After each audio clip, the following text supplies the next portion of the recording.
Hey everybody. On today's video, we're going to be doing a musical breakdown of the song Too High by Stevie Wonder. In a recent video, I also did a breakdown of a song called Golden Lady. Both of these songs can be found on the album Inversions. Inversions was released in August of 1973 and was a smash hit album, and it's one of the great albums I feel of all time. The really popular songs from that album were Living for the City, Higher Ground, and Don't You Worry About a Thing. Both Golden Lady and Too High, I think, are really great songs, but they didn't get a lot of airplay. Too High is a very esoteric piece, and it almost has an improvisational quality to it in a certain way. We'll be taking a look at the harmonies and all the different sections, and then during the verse, we'll take a look at the harmony and how it relates to the melody. In the description box below, you'll find chapters so that you can easily navigate through this video, and you'll also find a link for study materials. There'll be a PDF for those of you that can read music, and also a standard MIDI file for those of you that can't read music. You can open it up in a piano roll editor in your DAW and follow along that way. I'll come back after the breakdown and give you my conclusions, and then at the very end of the video, I'll play through a piece of music I wrote that's sort of based upon the concepts that I go over during this presentation. If you like this video, give a thumbs up. For more content, please subscribe, and to be notified, ring that bell. Please leave any comments or questions down below. If you'd like to support the channel, you can buy me a coffee. There's also a link for that in the description box. Thank you so much for watching, and let's get right into it. Here we are looking at the sheet music, and again, there's a standard MIDI file in the study materials if you want to follow along using a piano roll editor. There are 4 sections to this song, and one of those sections has some variations. And this song has a very improvised feel to it. And what gives me that impression is the second section and how every time Stevie plays it, it's a little bit different. Let's take a look at the beginning. The piece starts off with a drum and bass groove.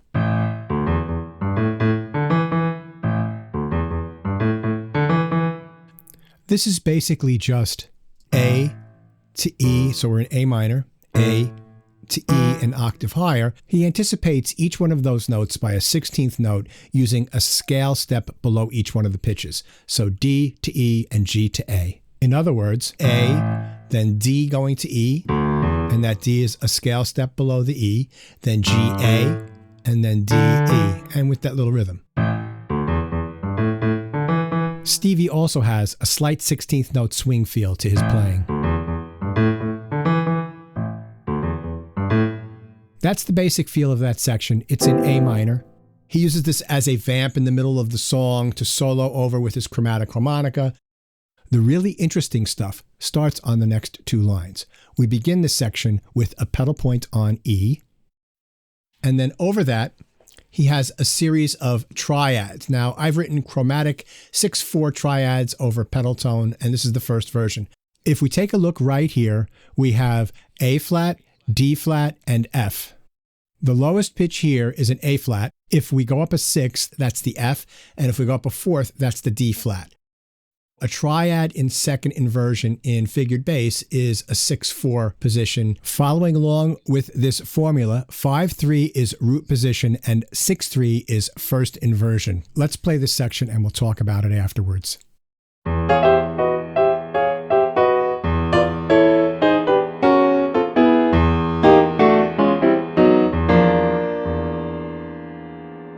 If we look into this a little bit more, we'll notice that the top voice is a descending chromatic scale.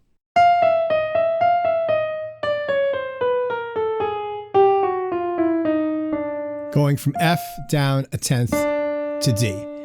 The chords are filled in with those 6/4 position triads. What's interesting to me is that if you take each one of these triads and combine it with that pedal point in the bass, you get a really interesting sonority. The first chord is D flat over E. Then the next chord is simply an E chord in the first inversion. Then we move along to B over E. At the end of this measure, we have a B flat over an E, which moves to an A over E, or A in second inversion. Right here, we have an A flat chord over an E in the bass. The next chord is a G major triad over E, which gives you an E minor 7th chord. E, D, G, and B. On the next two chords, the E becomes the 7th of the chord. So you've got F sharp over E and F over E. So F sharp 7 and F major 7th. All of this motion creates beautiful sonorities.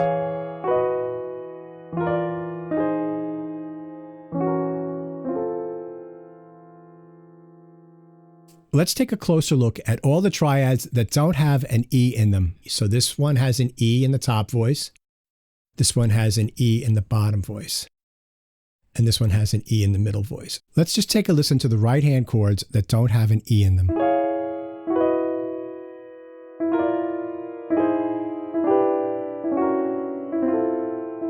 I wanted to give you a taste of these. We'll be getting into that more in a minute. The first time through, the rhythm is like this, and then the second time through, it's a little bit different, especially in this area over here.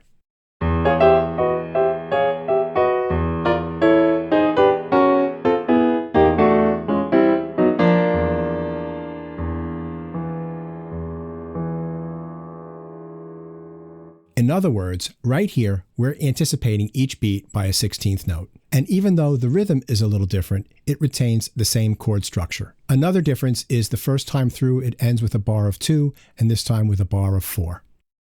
The next time through, the 16th note push is a little different. Let's play this version and then talk about it.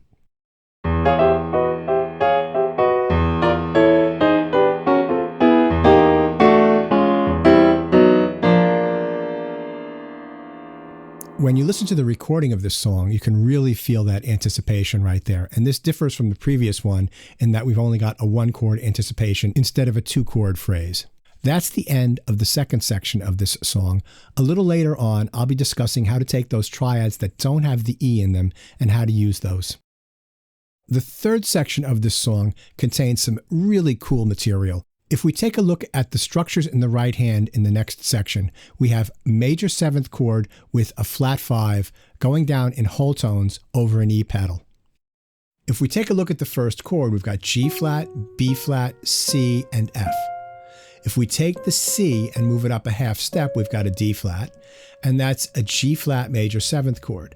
He takes that note and moves it down. Every chord in this sequence here uses the same voicing, and he descends, this time in whole steps.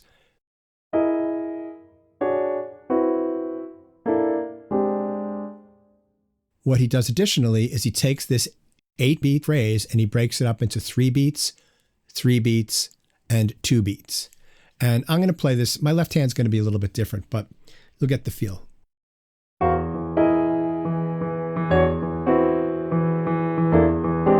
You can think of this as a long 5 chord resolving down to the A minor. One nice thing about this section is that there is much less activity than in the second section where you've got all those 16th notes of chords going down chromatically. These chords are going down in whole steps at a much slower pace, which is a nice contrast of activity before you go back into the A minor groove.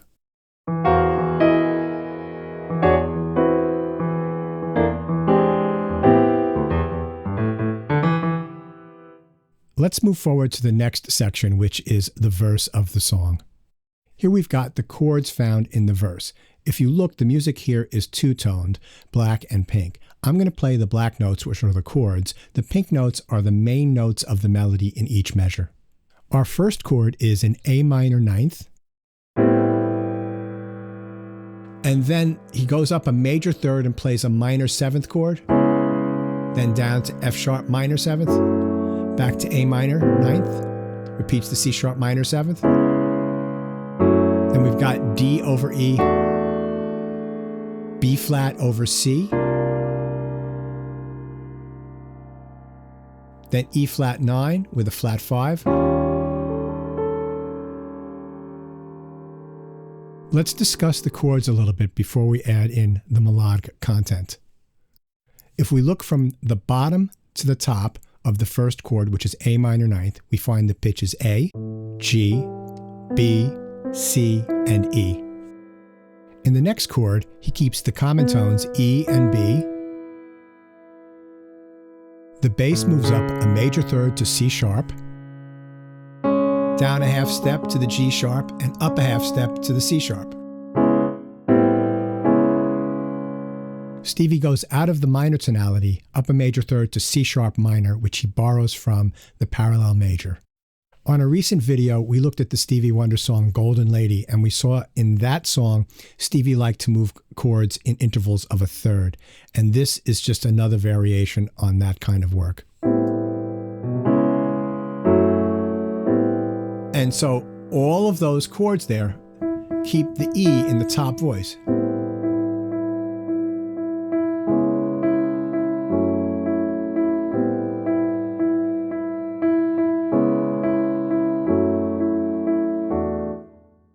In this section here, he's moving from that F sharp minor 7th chord to a D triad over E. The voice leading in these chords is very smooth. You'll see the bass note going in contrary motion to the soprano or the top voice. E up to F sharp. This is going from F sharp to E, and what he's doing here is transferring the notes between the two different voices. One starts on F sharp and goes to E, and the other one starts on E and goes to F sharp.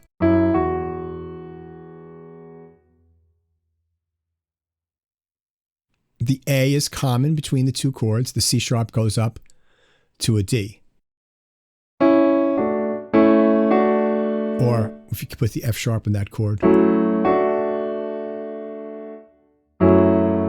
that works fine. Then he goes down a major third to the B flat over C, and then up a minor third to an E flat 9 with a flat 5. Again, moving chords around in an interval of a third. Additionally, you've got these triads with a different bass note, which is a variation on the opening.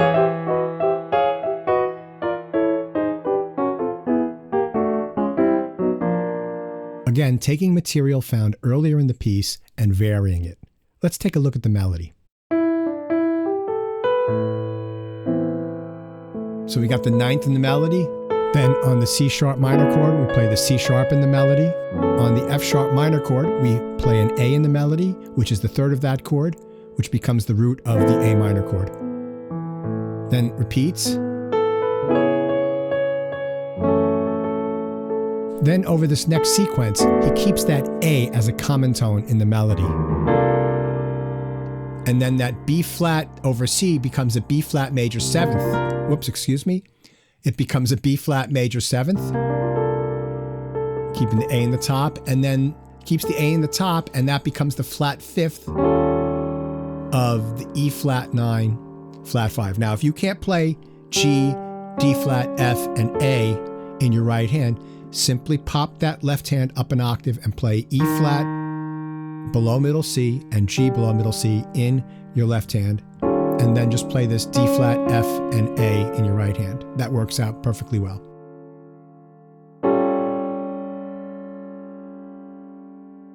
So the melody is intertwined with the chord progression. We've got common tones in the chords, got the E on all of these chords, and then you've got the A in the melody here, so you're overlapping.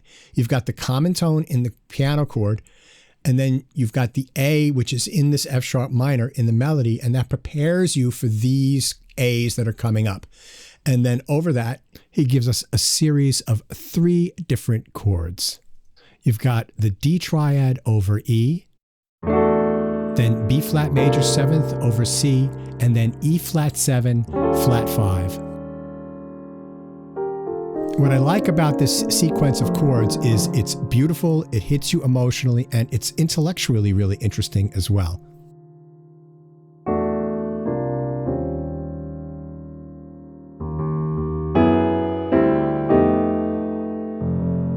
The ideas just flow as to how you can use those principles to create your own chord progressions. So that's basically everything that's going on in this song. It certainly sounds tricky, but it's not as complex as Golden Lady.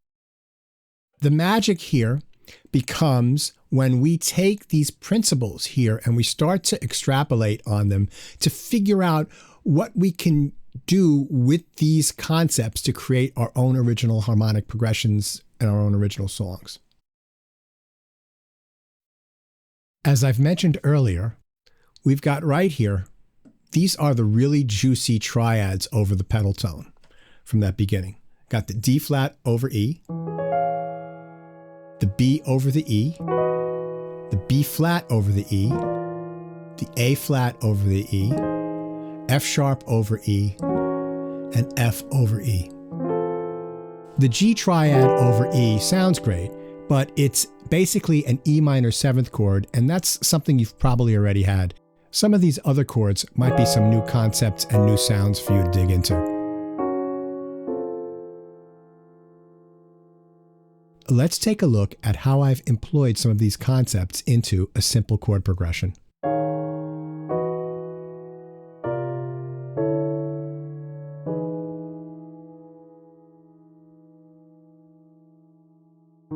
The first chord is D flat over E flat, B over E, B flat over C, A over D, A over D, and then E major 7th or G sharp minor over E. So if you wanted an accompaniment for that, or maybe a rhythm,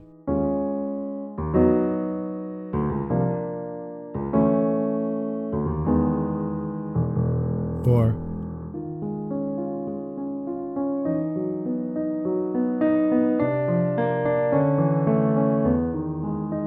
something like that, or even.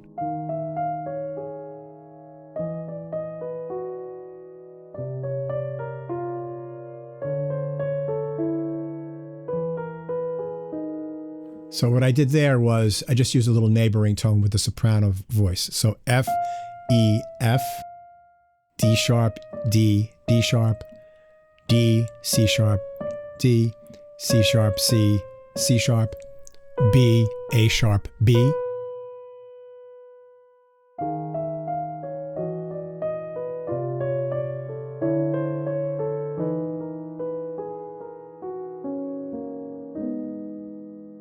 So you can come up with your own chord progressions using some of those slash chords, triads over different bass notes. So what's that? That's D over G to C over D. That's a nice one.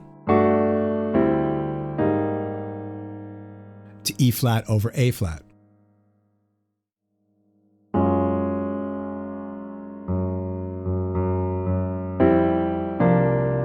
If you listen to music from the 1970s and the late 1960s, you'll hear these kinds of sounds.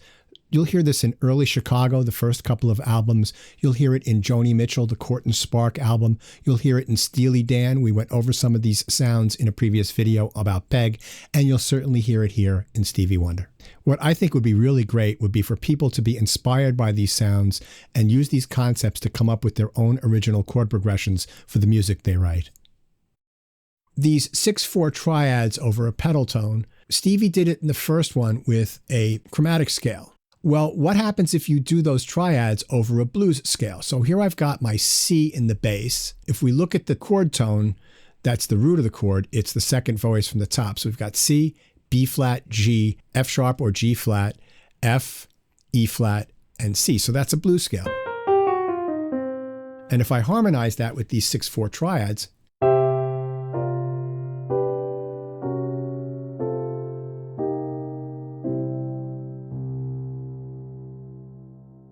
that has a really interesting sound to it. Now, let's take that same idea and put it over a rhythmic vamp. This is something that you could use during a verse of a song, a chorus, or even just as an introduction, or maybe an interlude between verses or after a chorus. Let's check it out.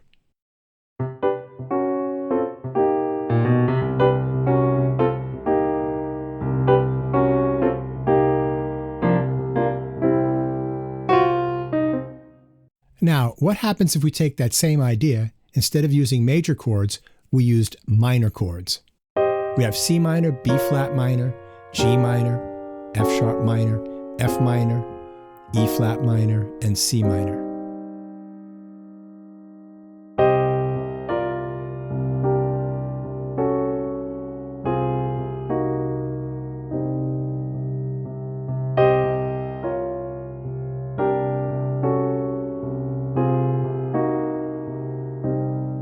different feeling for sure, much more moody.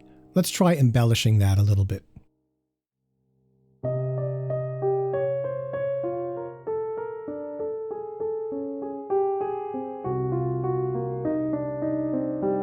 Or we could try something like this.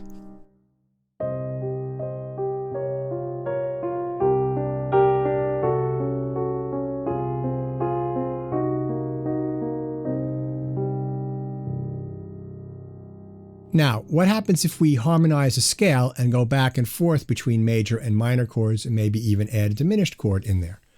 So here we've got our 6/4 triads over a G mixolydian scale. So a G mixolydian scale, or any mixolydian scale, is a major scale with the 7th lowered a half step. So in this case, it's all the white keys from G up an octave to G. So G, A, B, C, D, E, F, and G. So if I played these triads, and I'm ascending now instead of descending, because we're getting tired of going down, so now we're going up.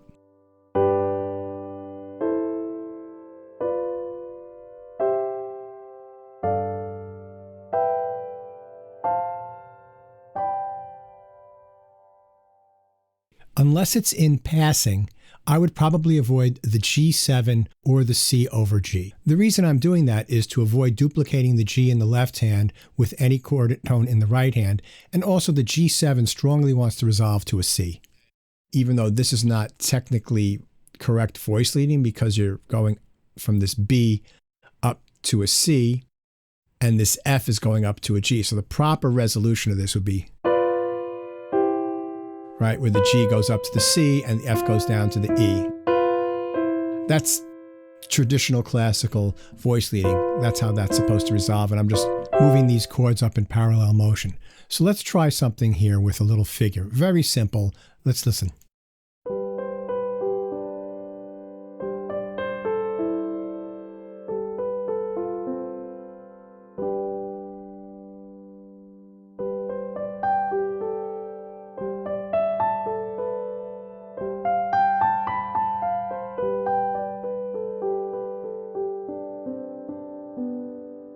The second time through, same chords, just embellishing a little bit. All right, now in this last one, we're going to mix chord inversions and chord qualities. So we're going to have some major chords, some minor chords. Looks like we have a suspended chord, and we've got different bass notes. So let me play this and then we'll talk about it.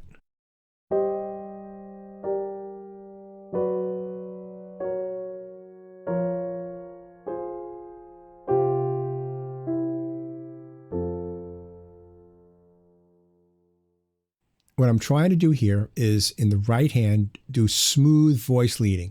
So that means as much stepwise motion as possible and as many common tones as possible. In our first chord, we have a C minor chord in second inversion. G is in the lower tone, and we move these top two tones down, and we've got the G minor chord. To get to our next chord, we'll hold the top two pitches of the right hand over and move the G down to an F sharp. And we've got a B minor. And then we hold the F sharp and move the top two tones down. And then C sharp and A sharp are the same as B flat and D flat. So I'm holding those two and moving that bottom note down to an F. Then keeping the F, for the F minor chord, moving the top two tones down. Then for the C suspended chord, I'm keeping the top note the same and the F the same and moving the A flat down to a G, and then just resolving that. And then with the bass line, so C minor over G to G minor, B minor over F sharp to F sharp, B flat minor over F to F minor,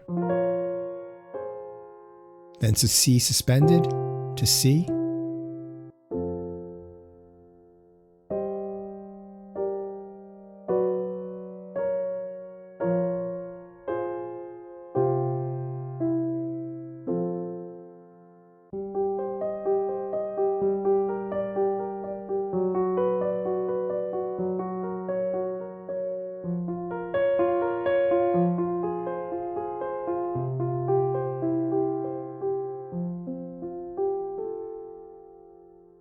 and that time through with just some broken arpeggios in the right hand. In the next section, we've got the major 7th flat 5 chords over a pedal tone. What I'd like to do for this example, though, is to pick the chords that do not have that low pedal tone in them. So if I've got an E in the bottom, I don't want to have an E in the chord. So let's take a look at the chords and eliminate the ones that duplicate the E. Okay, so we've got an F flat or an E natural here in the second chord, right? So we go. And then in the 4th chord, we have an E natural. And then this B flat chord has the E natural also in it, even though that's a really great sound. Okay, so I'm just not using those chords for the time being because I want to have all the pitches be different.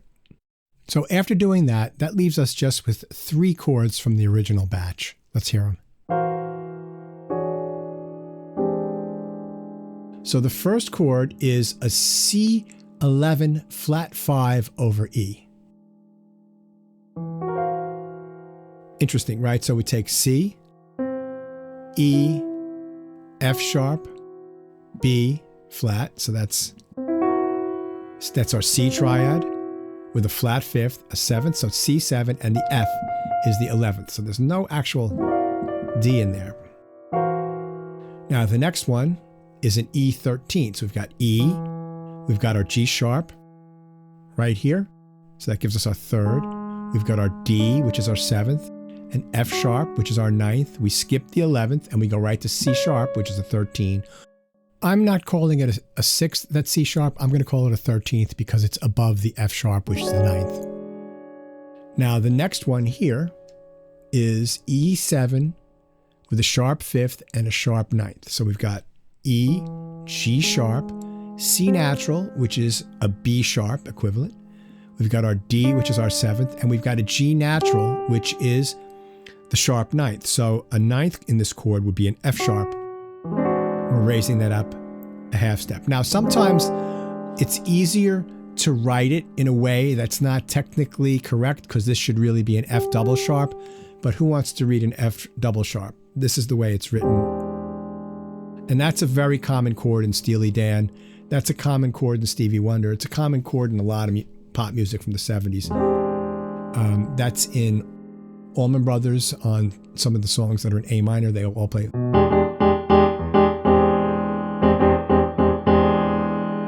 Yeah, that would be on Whipping Post, Don't Keep Me Wondering, and Hotlanta.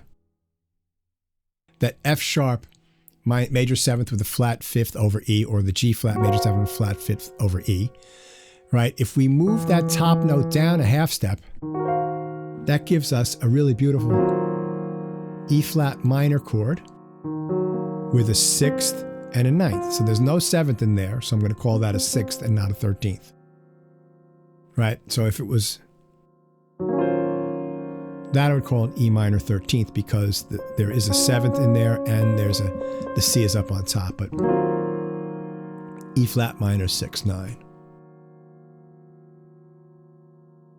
Next, we've got that same chord in the right hand, and we've got, let me play it an octave lower, it'll sound better. That gives us D7 sharp 9, A flat 13, repeat the A flat 13. Now the next, we're moving the whole thing down.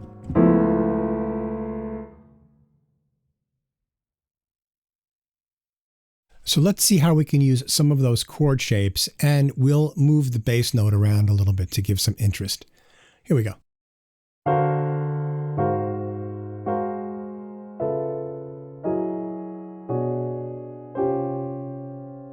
Now that's pretty unusual, right?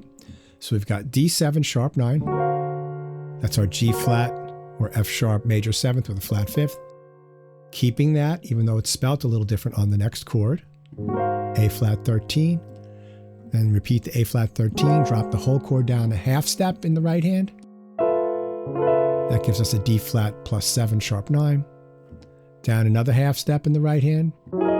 F sharp 13. Then down a whole step in the right hand and put a B in the bass. Gives us a B minor 6th. Down a half step in the right hand and up a half step in the left hand. Now, with this last chord, I am doubling that C, the top note and the bottom note, but I just love that sound, so I'm going to let it stick.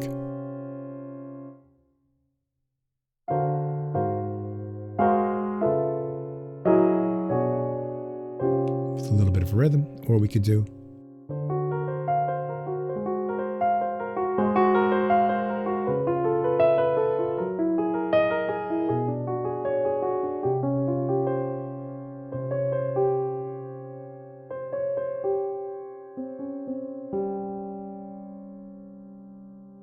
really interesting chord progression there. And all of this is just taking the materials from Too High and figuring out the potential, you know, what's in there? What can I use my creativity? How can I take those ideas and those concepts and move forward and come up with something original? Let's take a look at this next one. So this has a little bit more of a Latin flavor to it.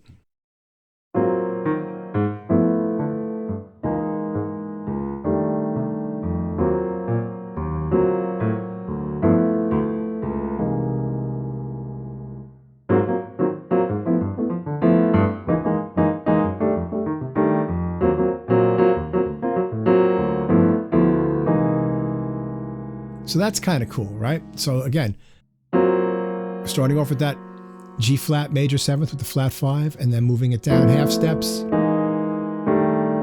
And then the same thing.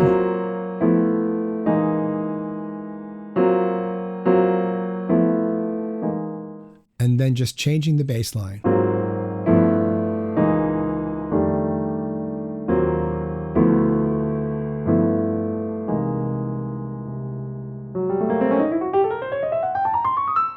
Now, the next thing you can do is think about our first chord here.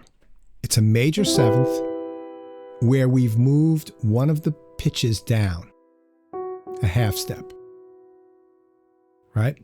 So what happens if we move that up a half step? We would have a C major 7th with an augmented 5th. What happens if we move that 5th up a half step and the 3rd down a half step to an E flat? What happens if we have C major 7th, right? Move the 3rd down a half step, move the 5th down a whole step to an F, and move the 7th, major 7th to a B flat. That gives us a C minor 7th with a suspended 4th. Okay, what happens if we take our major 7th and we move the 3rd up a half step?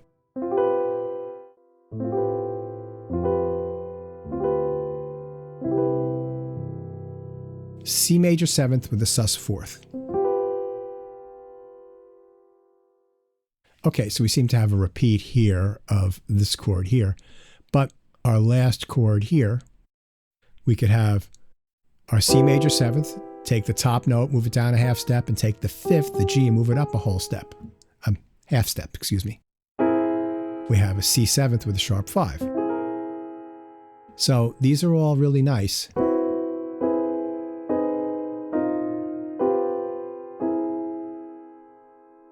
And again, it's just taking the concept, a major 7th chord, altering one of the pitches, altering two of the pitches, half steps, whole steps, and exploring, seeing what kinds of sounds you come up with.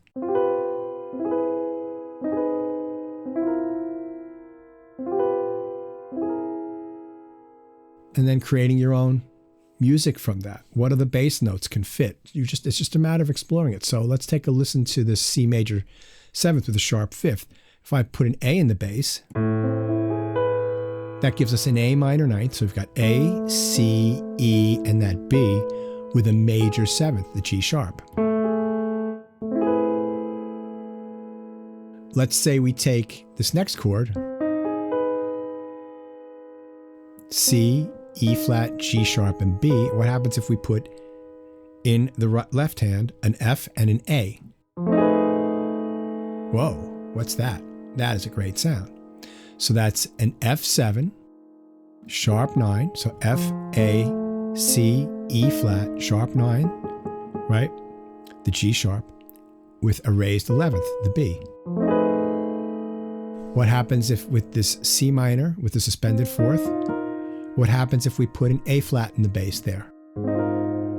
That gives us an A flat with a 6th and a 9th, or a D flat major 9th with a 6th, or 13th, D flat major 13th. So we got D flat, we got an F in there for the 3rd, we've got a C, which is this major 7th, E flat, which is the 9th, and B flat, which is the 6th or the 13th, depending upon how you want to spell it.